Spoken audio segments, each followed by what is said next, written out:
영적 자람을 위한 40일 두 번째 시즌의 13번째 날입니다.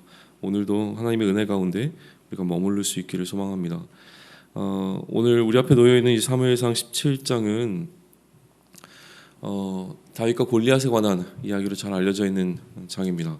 오늘 이 17장이 시작하면서 장면은 블레셋과 이스라엘이 전쟁을 좀 치르고 있는 장면으로 시작이 되죠.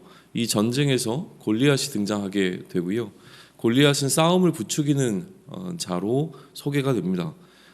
잘 알려진 대로 그는 거인이었고 또 그가 방패든 자가 그의 앞서 늘 행했다라고 하는 사실이 좀 주목해 볼 만한 포인트가 되는 것 같기는 합니다.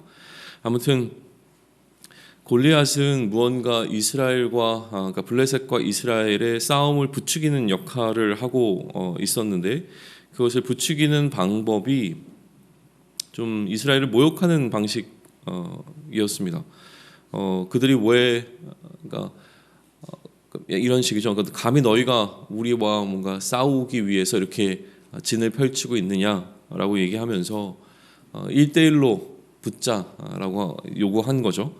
그래서 둘 중 하나가 죽으면 산자의 나라의 종이 되는 방식을 이제 제안한 겁니다. 그래서 내가 이 블레셋의 대표로 나왔으니 이스라엘 가운데서 누군가가 나와서 나와 1대1로 싸움을 하고 그 둘 중에 하나가 이제 죽게 되어지면 그 죽음으로써 이 승패를 가누자라는 이야기를 한 거죠. 그런데 이것은 단순한 제안이 아니라 모욕적인 뉘앙스가 담겨 있는 어떤 어법이었다라고 하는 것을 10절을 통해서 알 수가 있습니다. 그래서 이스라엘 군대를 모욕했다라고 하는 말이 등장하게 되어지죠. 이렇게 모욕스러운 말로 이야기를 하는 골리앗 앞에 이스라엘 백성들은 뭐 아무것도 할 수가 없었고요. 사울의 진영은 두려움이라고 하는 반응을 보이고 있습니다. 다시 스토리의 시점은 잠시 이 전쟁터에서 이새라고 하는 한 사람의 가정으로 옮겨가게 됩니다. 이새에게는 8명의 아들이 있었는데 그 중에서 그러니까 위로부터 한 셋째 아들까지가 지금 이 전쟁 가운데 군사로 참여하고 있었던 거죠. 그리고 나서 이제 다윗이 그 8 형제 중에서 가장 막내로 등장하게 되고요. 다윗은 기본적으로 이제 사울에게 왔다 갔다 하는 일을 하면서 그의 집에서는 아버지 양을 돌보는 일을 했다라고 이제 소개가 되어집니다. 이 골리앗이 이스라엘을 조롱하기 시작한 날수는 한 40여일 정도가 됐던 걸로 보이고요. 그 정도 이제 장기적으로 이 전쟁 대치의 국면이 좀 이어지자 이새는 그의 아들 다윗에게 음식을 좀 주어주면서 가서 형들의 안부를 확인하고 오라고 시키게 되죠. 다윗이 이 전쟁터에 도착했을 때, 전장에 도착했을 때 양쪽 군대는 여전히 이제 대치하고 있던 상황이었고, 그가 형들을 만났을 때 골리앗은 또 다시 그의 진영 가운데로 찾아와서 이스라엘을 자극하고 그 자극하는 이야기를 다윗이 듣게 됩니다. 역시나 그 자극적인 이야기를 할 때 이스라엘 사람들은 두려워하며 이제 도망치게 되고요. 그리고 이스라엘 사람들은 누군가가 자신들을 저렇게 모욕하고 있는 골리앗을 좀 죽여줬으면 좋겠다라고 하는 마음을 25절에서 이렇게 표현하죠. 이스라엘 사람들이 이르되 너희가 이 올라온 사람을 보았느냐? 참으로 이스라엘을 모욕하여 왔도다. 그를 죽이는 사람은 왕이 많은 재물로 부하게 하고 그의 딸을 그에게 주고 그의 아버지의 집을 이스라엘 중에서 세금을 면제하게 하시리라. 이게 실제로 사울이 이야기한 것인지 아니면 그들의 바람인지는 모르겠으나 그 정도로 그러니까 뭐 거의 뭐 백지수표를 주는 것과 같은 어떤 상태로 이제 제한이 지금 되고 있는 거죠. 그러니까 다윗이 좀 관심을 보입니다. 그 이야기에 관심을 보이면서 이제 뭔가 좀 자기가 이 일을 해결할 수 있는 그 한 사람인 것처럼 좀 반응을 하니까 이제 큰 형이 다윗을 보면서 좀 화를 냅니다. 큰 형 눈에 보기에는 다윗이 좀 무모하게 좀 어떻게 보면 이 상황의 심각성을 알지 못하는 채 좀 뭐라 그러죠? 어린 마음에 치기를 부린 것처럼 느껴졌을 것 같습니다. 다윗의 이런 태도가 굉장히 장난스러워 보였던 것 같고요. 그래서 다윗을 좀 혼내죠. 하지만 다윗은 골리앗과 1대1로 싸움을 하는 것에 좀 의지를 보이고 있고요. 그러니까 어떤 사람이 이 사실을 듣고서 사울에게 전달을 합니다. 그 사울이 그 이야기를 듣고서 다윗을 다시 또 부르죠. 다윗은 사울 앞에서 다시 한번 자신이 이 전쟁에 참전할 의지가 있음을 명확하게 밝히게 될 때 오히려 사울이 다윗을 이제 말립니다. 그러나 다윗은 자신이 양을 칠 때 사자와 곰 같은 짐승들과 싸웠던 것을 이야기를 하면서 이 상황에서 자신이 충분히 승리할 수 있다라고 하는 것을 사울에게 설득해 나가기 시작합니다. 특별히 하나님을 모욕한 골리앗과 자기가 싸우겠다고 이야기를 하죠. 하나님이 자신을 도울 것이라고 하는 확신 있는 소신을 밝히자 사울도 다윗이 이 1대1로 전쟁하는 것에 참전하는 것을 허락하면서 하나님께서 너와 함께 하시기를 원한다라고 하는 이야기를 전합니다. 사울은 자신의 군복과 무기를 다윗에게 주려고 했지만 오히려 다윗이 불편해하고 다윗은 막대기와 돌 5개 그리고 물매를 가지고 골리앗에게로 나아갑니다. 그러자 골리앗도 방패를 든 사람을 앞세우고 다윗에게로 나아오죠. 다윗을 가까이에서 본 골리앗은 이제 업신여기게 되어지고요. 다윗에게 험악한 말을 쏟아붓게 됩니다. 그가 한 이야기를 한번 보면 43절과 44절인데요.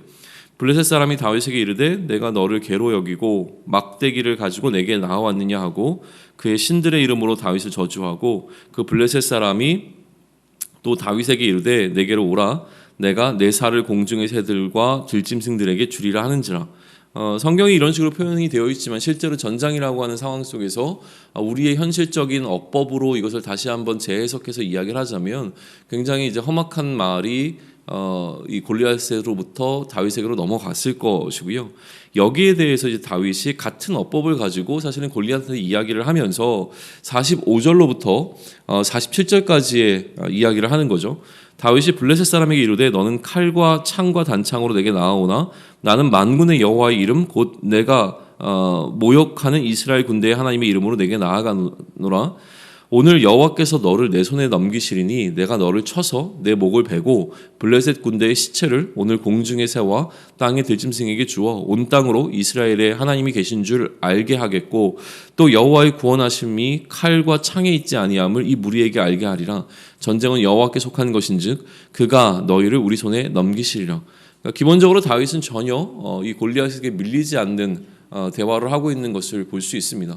골리앗이 이야기했던 것을 그대로 네가 얘기했던 것이 너와 너의 나라 사람들에게 일어날 것이다라고 이야기를 하고요. 거기에 이제 첨가되고 있는 것은 무엇이냐면 다윗의 믿음인데 하나님의 이름으로 지금 이 싸움을 싸우고 있고 하나님을 모욕한 너에게 이러한 일이 일어나는 것을 통하여서 온 땅으로 이스라엘 하나님이 계시다라고 하는 것을 알게 하겠다라고 하는 의지 그리고 하나님의 구원하심이 나와 함께하기 때문에 이 전쟁에서 승리할 것이다라고 하는 이야기를 지금 하고 있죠.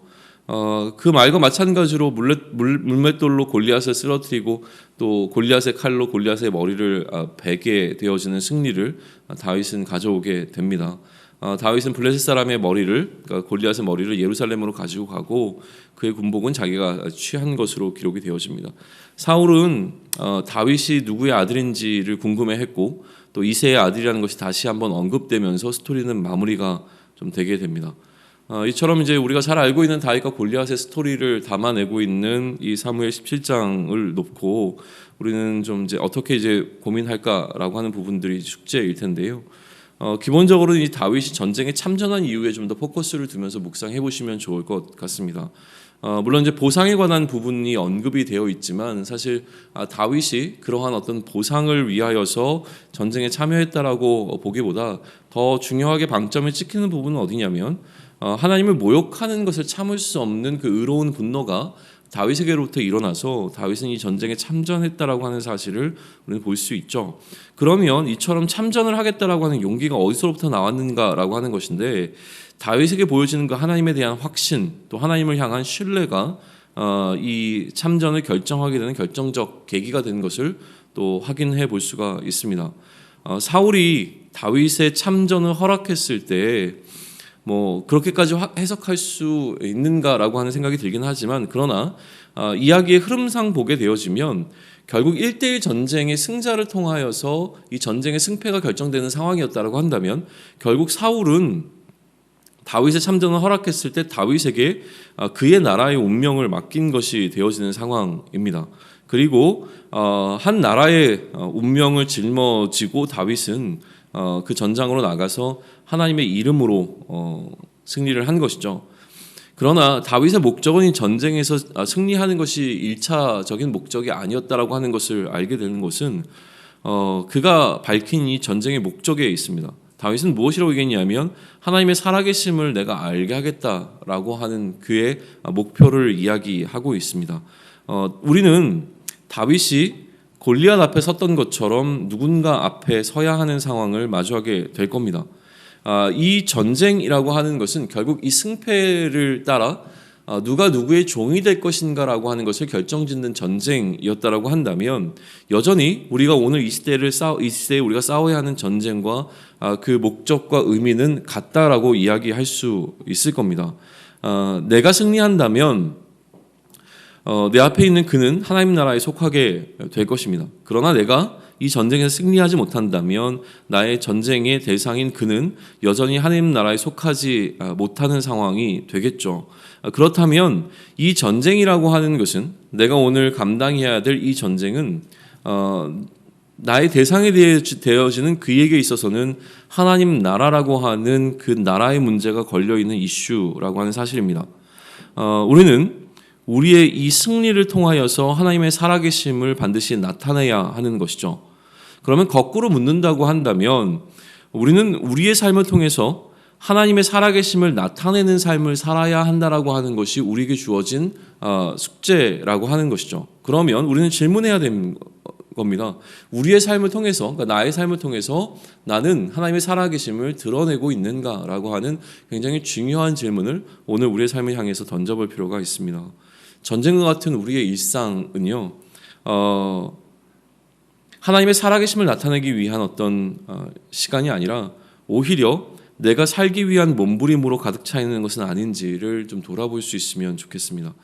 우리의 일상이 전쟁 같다라고 하는 것은 결국 하나님의 살아계심을 나타내기 위한 전쟁이어야 하는데, 우리는 먹고 살기 위한 생존의 문제로, 또 생계를 위하여 오늘 그러한 전쟁에만 참여하고 있는 것은 아닌가라고 하는 것을 반드시 짚어볼 필요가 있는 본문이라는 생각이 듭니다. 나의 생계를 위한 삶에서 하나님의 살아계심을 나타내기 위한 삶으로 우리 삶이 전환될 수 있으면 좋겠습니다. 나는 오늘이라고 하는 전투에 참여해야 하고 참여할 수 있어야 합니다. 그렇다면 어떻게 하나님을 드러낼 수 있을까라고 하는 질문이 연이어 찾아오게 되어집니다. 오늘 이 전쟁을 통하여서 나는 하나님의 살아계심을 드러내야 되는데 어떻게 하면 될 것인가라고 하는 것이 방법론적으로 질문이 되겠죠. 나의 삶이 하나님 아닌 어떤 다른 것을 통하여서 이끌리지 않았으면 좋겠습니다. 승리를 줄 수 있다라고 나에게 이야기하는 어떤 것들, 골리앗이 의지했던 것과 같이 우리가 의지하게 되어지는 그 어떠한 것들이 아니라, 결국 우리는 이 승리를 위하여 하나님만을 의지할 수 있으면 좋겠고요. 하나님만을 의지하는 전투를 우리가 할 수 있다면, 내가 다른 어떤 것을 의지하는 것이 아니라 하나님만을 의지하며 그 하나님께 이 전쟁의 승패가 달려있음을 고백하는 그 고백을 통해 참전할 수 있다면, 그래서 우리가 경험하게 된 승리는, 그 승리의 전쟁은 결국 하나님만을 드러내게 될 것입니다. 그러니 우리는 오늘이라고 하는 우리가 참전해야 되는 이 전쟁의 상황을 맞이하며 하나님을 더 신뢰함으로 나아갈 수 있으면 좋겠습니다.